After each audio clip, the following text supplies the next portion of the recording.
Ativa FM, programa Reflexões com Deus, um programa da Igreja Presbiteriana de Dionísio. Apresentação, Evangelista Samuel Nunes.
Olá, boa tarde a todos vocês que estão sintonizados na Nativa FM 98,3, a rádio de Dionísio. Sejam muito bem-vindos ao programa Reflexões com Deus, nesta tarde abençoada por Deus, neste dia abençoado por Deus, onde vamos celebrar o Senhor, celebrar aquele que nos deu a vida, aquele que é por nós, aquele que nos ama incondicionalmente.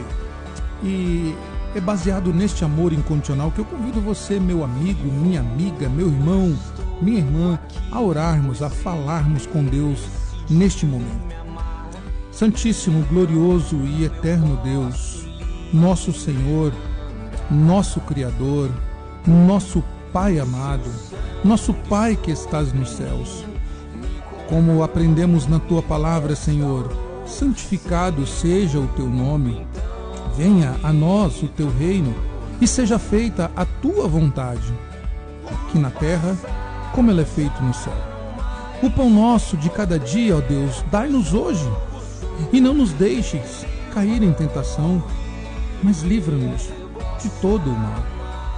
Ó Santíssimo Deus, como é bom Te servir, como é bom, Senhor, ser chamado de Filho de Deus, de Filha de Deus. E sendo filhos do Senhor, temos a certeza, a convicção de que o Senhor cuida de nós todos os dias, de que o Senhor nos protege, de que o Senhor provê o que precisamos. Por isso lhe rendemos glórias, honras e louvor ao Teu nome, ó Deus Santo. Pai querido e amado, também sabemos que o Senhor atende às nossas orações segundo a Tua boa, perfeita e justa vontade, e por isso nós colocamos diante de Ti as nossas dificuldades, os nossos flagelos, os nossos perrengues do dia a dia, ó Deus Santo. Colocamos em Tuas mãos para que o Senhor nos ajude. Muitos daqueles que nos ouvem neste momento, ó Deus Santo, estão sofrendo por causa de enfermidades, seja no leito de hospital ou mesmo em casa se recuperando, e talvez essa enfermidade já acumula anos e anos, ó Deus, e até mesmo tem desmotivado esta pessoa e a própria família de uma recuperação. Mas nessa tarde, em nome de Jesus, ó Deus, aviva este coração, aqueça este coração que nos ouve, ó Deus, para que continue confiando no poder soberano do Senhor, que pode tirar esta pessoa desta cama, que pode dar a cura para essa pessoa nesse instante pelo poder do Teu santo e precioso nome, este nome que está acima de todos os nomes. Deus querido, nós pedimos, transforme a vida dessa pessoa, Senhor, tanto do seu corpo, resgatando, tirando ele desse leito, quanto também a sua alma, Senhor, trazendo-o para Ti. Também, Senhor, colocamos em Tuas mãos aqueles que estão enlutados, ó Deus, que perderam os seus entes queridos. Ó Deus, como é duro, como é difícil, Senhor, lidar com a morte, lidar com a perda de um ente querido. Por isso pedimos e rogamos e imploramos o Teu consolo, Senhor. Consolo que só Tu podes nos dar, ó Deus. Seque as nossas lágrimas. dê ânimo ao nosso coração, dê vida à nossa alma que neste momento se sente fragilizada, vazia, faltando um pedaço. Só o Senhor pode fazer isso por nós. E abençoa esta cidade, Senhor. Toma ela em tuas mãos para a glória do teu nome. Amém. A agenda semanal da Igreja Presbiteriana. Terça-feira, às 19h30, reunião de oração. Quinta-feira, às 19h30, ensino bíblico. E domingo, 9h, escola bíblica. E às 19h, culto de adoração. Igreja Presbiteriana do Brasil, em Dionísio, na rua José Isidore Garcia, número 22. Isso aí, gente boa, voltamos com o nosso programa Reflexões com Deus, para a glória do nome do Senhor, o nosso Deus. Evangelho de João, capítulo de número 11, é um texto bem conhecido. Esse capítulo, ele inicia falando da ressurreição de Lázaro. Para a gente contextualizar e você entender bem aí, enquanto você abre a sua Bíblia, eu vou narrando aqui os acontecimentos. Jesus estava em missão, né, com seus discípulos, e então ele soube que chega uma notícia até ele de que o seu amigo Lázaro, né, através das suas irmãs, né, manda um recado que o seu amigo Lázaro estava enfermo, e era uma enfermidade muito grande. Porém, Jesus diz aos discípulos: calma, que essa enfermidade aí não é para a morte, né? E então Jesus continua há mais algum tempo. Só que depois chega a notícia que Lázaro havia morrido, né, que Lázaro estava morto. E então Jesus se direciona para a casa de Marta e Maria, né? O capítulo 11 inicia dizendo isso, né? E que mandaram, pois, as irmãs de Lázaro dizer a Jesus que está enfermo aquele a quem amas. Ou seja, Jesus amava muito essa família. Alguns chegam a dizer que a casa de Lázaro, que ficava em Betânia, era como se fosse a base central de Jesus, onde Jesus passava sempre por ali, ficava sempre hospedado na casa de Lázaro com as suas irmãs ali. E então Jesus responde, né, que essa enfermidade não é para a morte, sim para a glória de Deus, a fim de que o Filho seja glorificado, né? A fim de que o Filho de Deus seja glorificado. E então Jesus, ele passa mais algum tempo, ele se demora, né? Ele demora um pouquinho, fica mais 2 dias no lugar onde ele estava, e os discípulos questionam Jesus, dizendo: poxa, você vai ficar aqui, né? Estão querendo te matar aqui, e você acaba de receber aqui o recado que seu amigo Lázaro está doente, você quer ficar aqui onde os judeus estão querendo te apedrejar? E Jesus então continua ali por mais um tempo, né? Depois Jesus recebe outro recado, e então Jesus diz para os seus discípulos, né, para os seus discípulos que o acompanhavam: nosso amigo Lázaro adormeceu, mas vou despertá-lo. Jesus estava falando: olha, ele adormeceu.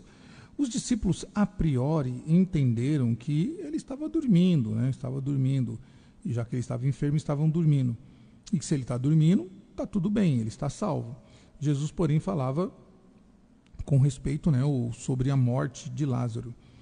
E então depois Jesus fala claramente: Lázaro morreu, e por vossa causa me alegro que lá não estivesseis, para que possais crer, mas vamos ter com ele.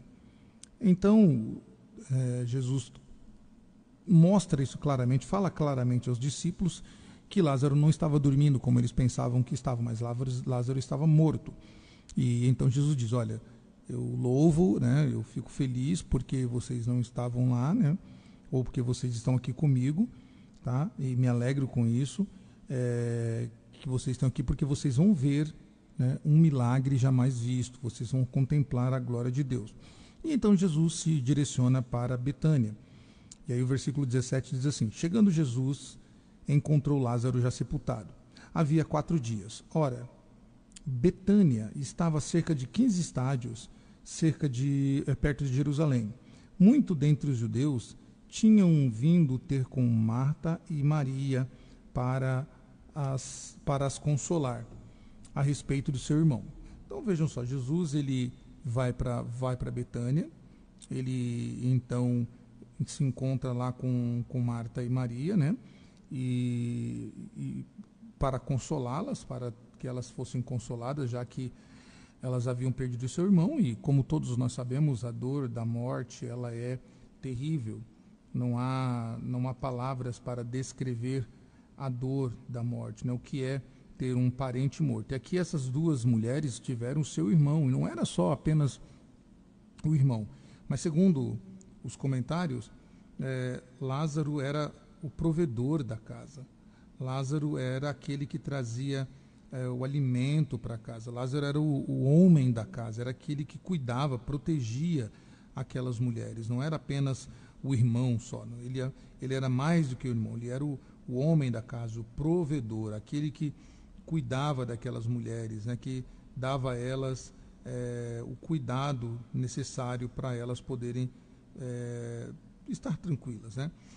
E então Jesus vai lá para consolá-las, e quando Marta soube que Jesus vinha, ela sai ao encontro, ela vai até Jesus, ela se antecipa, vai até Jesus e disse, Senhor, se estivesse aqui, versículo 21, não teria morrido meu irmão, mas também sei que agora tudo quanto pedirdes a Deus, tu concederá. Declarou-lhe Jesus, teu irmão há de ressurgir. Eu sei, replicou Marta, que ele há de ressurgir na ressurreição do último dia. Disse-lhe Jesus, eu sou a ressurreição e a vida. Quem crê em mim, ainda que morra, viverá. E todo o que vive e crê em mim, não morrerá eternamente. Crê isto, ou crê nisto, né? Então veja, Marta, ela vai até Jesus e ela vai confiante, sabendo que Jesus, ele tem todo o poder para transformar, para não só transformar, mas para trazer alento ali a elas. Mas parece que Marta está meio, não duvidosa, né? Porque ela chega crendo, mas como que alguém pode chegar dizendo assim, Senhor, se estivesse aqui meu irmão não teria morrido? Ou seja, ela queria que Jesus podia curá-lo de uma enfermidade, entendeu? Que Jesus podia curar Lázaro daquela enfermidade. Mas ao mesmo tempo ela diz, agora ele morreu, agora já era, né? Não há quem possa fazer nada por ele agora, já que ele está morto. Ora, Marta deveria conhecer Jesus e saber que Jesus é poderoso, né, para não só curar alguém, né, de uma enfermidade, não só curar alguém. Jesus anda 3 quilômetros, 15 estádios aqui são 3 quilômetros. Jesus anda mais ou menos 3 quilômetros, chega até saindo de Jerusalém para Betânia, para fazer o quê? Para ir lá, sem ter algo a dar àquelas mulheres que sofrem. O texto diz que ele saiu, né, ele foi para consolar a respeito do seu irmão. E chegando lá, Jesus ainda diz a Marta, Marta, olha, teu irmão vai ressuscitar. E Marta replica dizendo assim, eu sei que ele vai ressurgir, mas ele vai ressuscitar lá no último dia, né? Marta está falando da ressurreição final, quando Cristo vier buscar a sua igreja, julgar os vivos e os mortos, condenar os ímpios e julgar os vivos e dar a eles a vida, os santos, e dar a eles a vida eterna. Então os mortos vão ressuscitar para nunca mais morrer. Essa é uma certeza que nós temos. Essa é uma garantia que nós temos. Diante da morte, diante do enfrentamento que nós temos com a morte, quando nós perdemos alguém tão querido, quando alguém perde uma pessoa que é tão importante para nós, que nós amamos, que está no nosso coração, que é um pedacinho da gente, quando nós lembramos de que Cristo vai ressuscitar os salvos no último dia para nunca mais morrer, isso nos traz um alento. Isso nos traz a certeza de que quem está em Cristo jamais morrerá. Não dessa morte da terra, porque essa morte da terra é uma separação do corpo da alma, e é provisória. Deus é Deus dos vivos e não dos mortos. Ele vai ressuscitar todos aqueles que creram no seu nome, todos aqueles que têm o seu nome escrito no livro da vida, todos aqueles que confessaram Jesus Cristo como seu Senhor e Salvador. Isto é um alento para nós, é um consolo para nós, diante da dor da morte, diante do enfrentamento com essa tão grande inimiga nossa que é a morte. Mas Marta parece que não entendeu isso, e ela diz isso: eu sei que ele vai ressuscitar nesse dia. Mas Jesus não estava falando deste dia, desse advento final, deste momento triunfante que vai acontecer em breve, para a glória de Deus. Jesus está dizendo assim: Marta, eu sou a ressurreição e a vida. Quem crê em mim, ainda que morra, viverá. E todo aquele que vive e crê em mim não morrerá. Olha só, Jesus usa jogo de palavras. Quem crê em mim, ainda que morra. Jesus está falando, aqueles que morreram crendo em mim, eles viverão. Ou seja, eles vão viver. Eles vão ressuscitar e vão viver eternamente, no grande dia da ressurreição. Mas Jesus usa um segundo jogo de palavras. Nesse jogo de palavras ele usa um segundo pensamento. E todo que vive, olha, está falando dos vivos agora, e crê em mim, não morrerá eternamente. Jesus está falando, se nós vivermos essa vida, ou se nós morrermos para essa vida, nós viveremos para Cristo.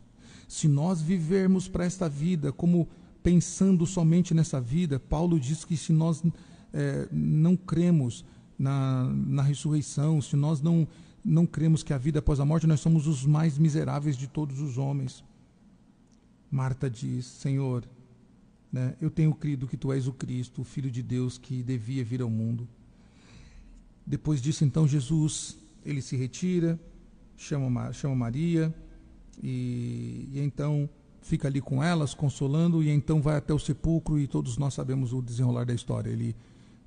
Aquele que tem poder sobre os vivos e os mortos, ele diz, Lázaro, saia para fora. Aqui alguns chegam a dizer que há um erro de tradução aqui no sair para fora, que seria uma redundância, seria errado falar saia para fora, porque quem está dentro tem que sair mesmo. Mas a tradução é essa mesmo, é sair para fora, é sair de onde está para fora mesmo, não é errado não. Mas ainda que temos algumas traduções que traduzem diferente, a mais usual é vem para fora, vem para fora. Então Jesus clama em alta voz dizendo, Lázaro, vem para fora. E então Lázaro sai do mundo dos mortos e retorna para o mundo dos vivos. Por quê? Somente aquele que tem poder sobre a morte pode dar esta ordem. Somente aquele que tem poder sobre o mundo dos mortos pode trazer alguém que está lá e retorná-lo para a vida. Não há orações de algum santo, de algum guru, algum mestre, algum pastor ungido, algum feiticeiro. Não há ninguém que tenha poder sobre a morte, a não ser Jesus Cristo, o Filho de Deus. Ele é o autor da vida. A vida e a morte estão em suas mãos. Por isso, Deus o Senhor, através da sua palavra, tem um consolo para aqueles que choram pelos seus mortos neste momento, por aqueles cujo seu coração estão angustiados, que estão doloridos, que estão tristonhos por causa da perda do seu ente querido. Cristo, Ele é o autor da vida. Aqueles que morreram em Cristo, eles vão ressuscitar. Nós nos reencontraremos com eles. Lá nós veremos aqueles que nos deixaram ainda novos, mais velhos, aqueles que nasceram e morreram no seu primeiro respirar no hospital, aquele bebezinho que a mãe pega no colo e ele dá um suspiro e então ele falece, aquela criança que corria tão cheio de saúde, de repente uma enfermidade veio e levou, aquele nosso parente, aquele nosso amigo, aquele nosso irmão em Cristo que foi vitimado de um acidente ou de alguma fatalidade, nós nos reencontraremos com eles, porque Jesus Cristo é a ressurreição e a vida. Este é um alento para nós, este é um conforto para o nosso coração dolorido neste momento. Esta é a certeza que nós temos de que a morte não vai vencer. Sabe por quê? Um escritor chamado Joe Owen, ele escreveu um livro que tem um tema maravilhoso. Ele escreveu sobre a morte, ele diz que a morte morreu na morte de Cristo. O nome do livro é A Morte da Morte na Morte de Cristo. Ou seja, a morte foi morta na morte de Cristo. Cristo venceu a morte. Paulo diz isso: ó morte, onde está o teu aguilhão? Onde está a tua vitória? Tragada foi a morte pela vitória. Paulo diz que Jesus venceu a morte na sua ressurreição. E porque ele foi o primogênito daqueles que ressuscitaram, nós podemos ter certeza e convicção de que nós, quando chegarmos no nosso tempo, como já chegou para alguns, nós vamos do outro lado da vida nos encontrar com o Mestre. E por um breve tempo nós vamos ressuscitar no corpo para nunca mais morrer e vamos desfrutar das delícias que Deus tem para nós na eternidade. Por isso, a palavra para você que está nos ouvindo nessa tarde é: viva com Deus agora e aqui. E aí você não vai ter medo de um dia partir. Viva com Deus esta vida. Não gaste essa vida vivendo dissolutamente. Não desperdice a sua vida com coisas fúteis, tolas, sem valor. Viva com Deus, viva para Deus essa vida. E você vai poder ter a certeza de que do outro lado da vida você vai se encontrar com o autor da vida, aquele que é maravilhoso. E assim nós podemos glorificar a Deus, chorando, sorrindo, alegre ou triste, com o coração com dor, sem dor, nos momentos bons, nos momentos ruins, porque Deus é o nosso refúgio e nossa fortaleza e socorro bem presente no tempo da angústia. Vivamos para Deus e com Deus. Muito obrigado a Deus por este programa, muito obrigado por essa tarde tão maravilhosa que o Senhor nos deu. Continue conosco, abençoando a nossa vida e falando aos nossos corações para o louvor do teu santo, poderoso e eterno nome, ó Deus santo e maravilhoso. Amém. É isso aí, esse foi o programa Reflexões com Deus. Nós convidamos você a sempre às quartas-feiras, das 17 horas, estar sintonizado aqui na Rádio Nativa 98.3 para ouvirmos o Reflexão e aprendermos um pouco da Palavra de Deus, ouvirmos belas canções. E não se esqueça, nós temos as nossas reuniões às terças-feiras, 19h30, às quintas-feiras, 19h30, ao domingo pela manhã, às 9 horas, a nossa escola dominical, e domingo à noite, às 19 horas, o nosso culto solene em adoração ao Senhor. Você é nosso convidado, ficaremos felizes em receber você e sua família. Fique na paz do Senhor e Deus abençoe você e sua família. Mercearia do